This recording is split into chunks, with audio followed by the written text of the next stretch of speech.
নববর্ষ মানে লুচি আলুর দম আর রবীন্দ্রসঙ্গীত আর মাংস। কি করছো বলো তো তোমরা নববর্ষের দিন? নমস্কার সবাইকে এবং শুভ নববর্ষ। লুচি আলুর দমটা ম্যান্ডেটারি হলেও আমরা এখানে লুচি আলুর দম বানাচ্ছিলাম না, বানাচ্ছিলাম ময়দার রুটি আর ছোলার ডাল। কারণ এখনকার মানুষজনের যে পরিমাণ কোলেস্ট্রল বাড়ছে সে তো বলার বাইরে, ডাইজেস্টিভ প্রবলেম সে তো আকাশ ছোঁয়া। রবীন্দ্রসঙ্গীত শুনতে শুনতে রুটিগুলো গোলও হয়ে গেল।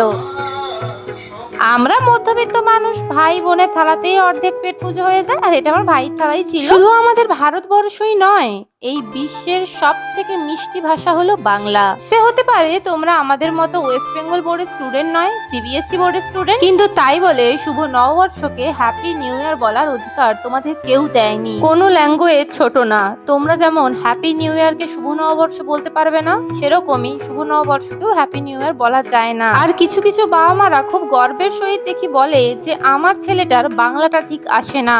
বলি কাকিমা, এটা গর্বের নয়, এটা লজ্জার বিষয়, তাই লজ্জা করুন। খারাপ ভাববেন না, কিন্তু আপনি একজন ভালো প্যারেন্টস হতে পারেননি, কারণ আপনি তো নিজের মাতৃভাষায় নিজের সন্তানকে শেখাতে পারেননি। গাইস, আমি দই খাচ্ছি। দইটা কি মিষ্টি মিষ্টি টকটক দারুণ। 500 দই একসাথে পুরোটা একসাথে খেতে পারবো? আপনারা কমেন্ট করে জানাবেন। এটা কিন্তু আমার মাসি ছিল, তো তোমরা দেখলে আমার মাসি কতটা ফানি পার্সন।